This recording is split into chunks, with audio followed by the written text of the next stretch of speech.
ahora al señor Sixto Roas, que es dirigente de la Federación de Pesca Artesanal de Arequipa, que nos va a hablar sobre un problema que afecta a toda la costa peruana, que es el debate en torno a la ley 31622 que se aprobó hace pocas semanas, pero que viene siendo discutida ahora pese a que 93 de los 130 miembros del Congreso votaron por ella. Lo que está en juego es la protección de la vida silvestre y de especies naturales que deben ser preservadas en nuestro mar. Señor Roas, muy buenos días, bienvenido a RPP.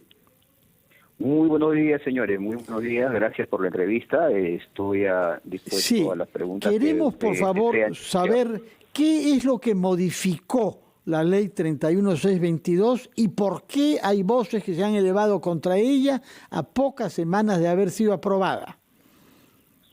Hay que ser sinceros y la población, si usted se da cuenta a nivel nacional, la reacción no ha sido total.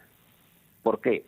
Porque en realidad esta ley ha tenido una aprobación mayoritaria, no es nueva porque esto ya se venía de más antes, ya estaba, solamente le faltaba darles unos ajustes que ya se dieron, pero que lamentablemente hay un determinado sector que no la acepta. Uh-huh. ¿Por qué razones? ¿Por qué puntos? Ya, uno de los puntos más álgidos, y hay que ser realista porque no podemos tapar esto.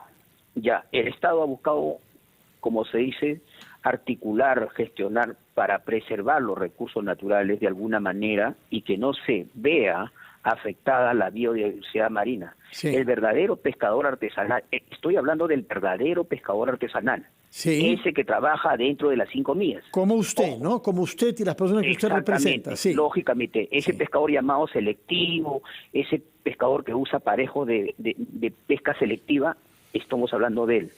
Pero ¿qué está pasando en la actualidad? Y es algo que también, ojo, que aquí también el Ministerio de la Producción no ha actuado de acuerdo a normas, de acuerdo a ley. ¿Por qué? Lo que está pasando es que un determinado grupo, un determinado sector se ha visto afectado con esta ley. ¿Quiénes son? Esos famosos llamados pescadores artesanales, pero que no lo son, que simplemente son personas que invierten su dinero en el sector pesquero. ¿Por qué? Porque no se declara. ¿Y qué cosas promueven ellos? La informalidad, la pesca artesanal, una pesca artesanal clandestina, la llamada pesca negra, uh-huh, la extracción de recursos en tiempos de veda.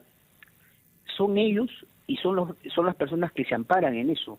La incidencia, llámese que en el norte, mayormente me voy a referir al norte, donde se encuentran más ubicadas casi todas, voy a decirle, del 100% de las plantas residuales clandestinas, se encuentran prácticamente en la zona norte, sí, donde se practica hasta la actualidad y donde vemos noticias y noticias de operativos y se encuentran y se detectan donde están la mayor clandestinidad de flotas clonadas.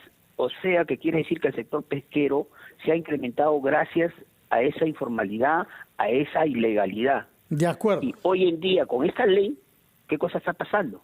Lógicamente que les está cortando la mano. ¿Y qué han hecho ellos? La reacción es más rápida. Distorsionar la ley, diciéndole que el pescador artesanal común, como yo, que soy selectivo, voy a ser involucrado en una banda criminal. A ver, señor Roas, sí, si nos permite, también estamos en línea con Evelyn Lamadrid. Ella es fiscal provincial en materia ambiental del Santa, en Ancash. A ella le damos la bienvenida. Doctora Lamadrid, muy buenos días.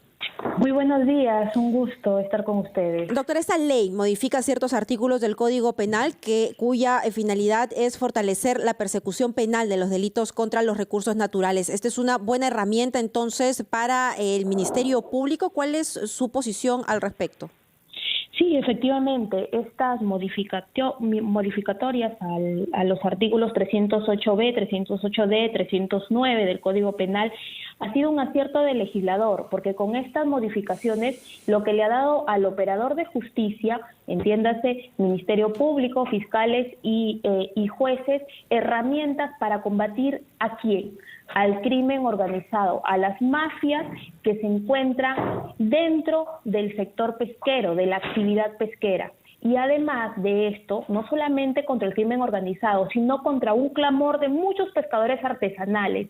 ¿Cuál era? Era el tema de la actividad utilizando explosivos. Antes de esta modificatoria se encontraba en un tipo base, es decir, que alguien que realizaba extracción con explosivos solamente recibía una pena de 3 años y hasta en muchas veces por debajo siendo suspendida.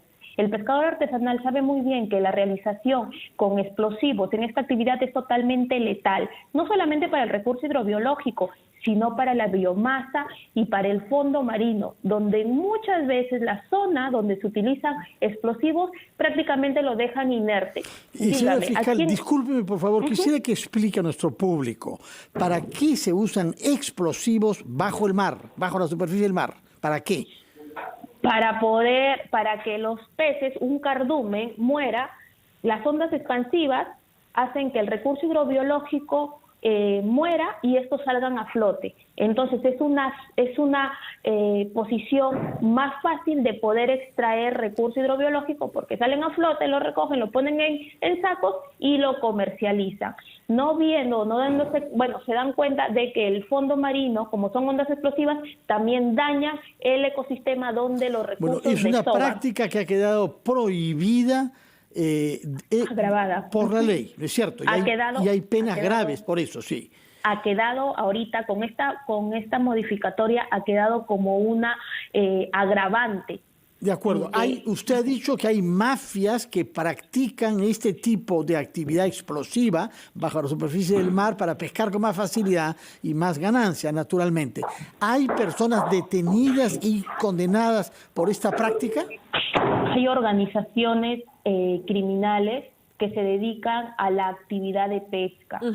Entiéndase, la extracción, como me antecedió el señor Roa, sí, que está en lo cierto, que se organizan personas para poder realizar la extracción de recursos prohibidos, de recursos en veda, y muchas veces lo exportan. Entonces, y se coluden con funcionarios, servidores, y para cometer este delito de extracción ilegal tienen que cometer otro delito, falsedad ideológica, lavado de activos, evasión de impuestos. Entonces, un solo delito ambiental, para cometer un solo delito ambiental, hay otros delitos conexos a este. Esas bandas, ese crimen o esa organización criminal, la cual tiene que regir, o el Ministerio Público tiene que probar que es una organización en base a la ley 30077, estas van a ser sancionadas drásticamente. Y como bien lo dijo el señor Roa, quien le teme a esta ley, ¿quiénes son? Son las bandas y las organizaciones criminales, no el pescador, no los tripulantes que salen a una faena de pesca y tienen incidencia en tallas menores, no ellos. Le temen quien financia a la pesca ilegal, a la pesca negra. ¿Cree usted entonces que esto es un peligro el que se está corriendo, ya que hay algunos congresistas que antes apoyaron esta ley, ¿no? Y la aprobaron con su voto, pero ahora están pidiendo revisarla? Le pido por favor que me conteste tras la pausa, son las 9:45, ya volvemos. Evelyn Lamadrid, fiscal provincial en materia ambiental del Santa en Ancash, y con Sixto Roas, dirigente de la Federación de Pesca Artesanal de la región Arequipa. Y a la doctora Lamadrid le había dejado una pregunta pendiente. Si es que el Congreso da marcha atrás en esta ley que prohíbe, sanciona el tráfico ilegal de vida silvestre, ¿esto sería también entonces un golpe en la persecución de estos delitos?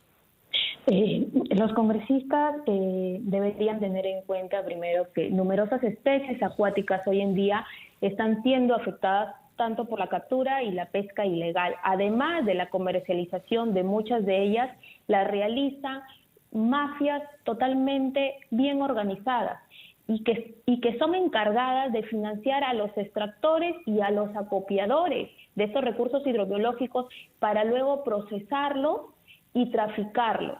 Bien podría ser por vía del blanqueamiento, la exportación o presuntos sobornos. Entonces, este tipo de acciones que están realizando los congresistas, pienso que deben informarse.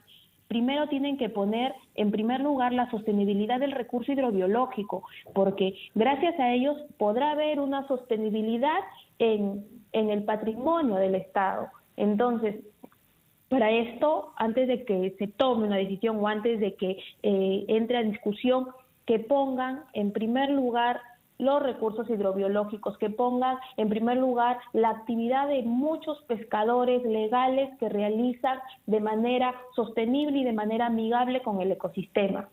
De acuerdo, muchas gracias, señora Evelyn. La Madrid, recuerdo que usted es fiscal para temas de delitos ambientales en la provincia de Santa en Ancash. Y para culminar con este tema, regresamos a conversar con el dirigente de pesca artesanal, señor Roas, desde Arequipa.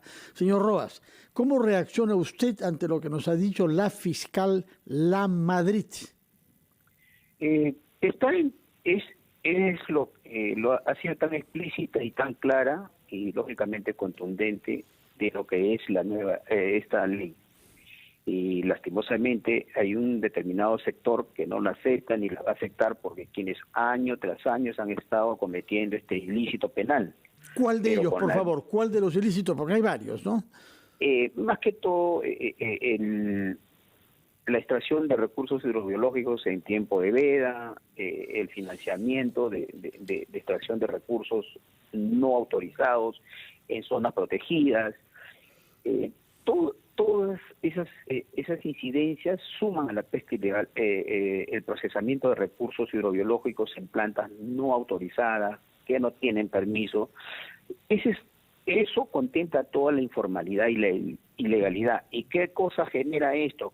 Que a un sector del pescador artesanal lo compromete, puesto que si el pescador no hubiera ese tipo, se regulariza esta extracción ilegal, lógicamente el pescador no va a cometer el ilícito, no se va a prestar para trabajar en esa cadena de la informalidad. Entonces lo que buscamos nosotros y lo que queremos nosotros como pescadores artesanales es preservar la biomasa, que para un futuro adelante tengamos más especies y se procese dentro de la legalidad, ya que nosotros generamos un gran impacto a la población nacional e internacional, porque los recursos hidrobiológicos van al extranjero, generan divisas, generamos fuentes de trabajo, pero dentro del campo legal. Pero con este determinado grupo de personas que luchan tras día y ya se ven las manifestaciones mal informando a la población, que es dañino, que lo van a perseguir a todos los pescadores artesanales, algo que ya lo acaba de decir muy clara la fiscal. No es así. Bien. Lo que le está faltando a los congresistas, y esto es un llamado de atención a todos los congresistas, que por favor se informen un poquito mejor. Muy bien, señor Sixto Roas. Y esperamos entonces que estas reflexiones lleguen a los miembros del Congreso, sobre todo aquellos que apoyaron a esta ley y ahora están pidiendo su revisión, y que den en todo caso las explicaciones de por qué están dando marcha atrás en una decisión que ya fue aprobada en el Pleno del Congreso. Muchísimas gracias por su participación. Era Sixto Roas, dirigente de la Federación de Pesca Artesanal.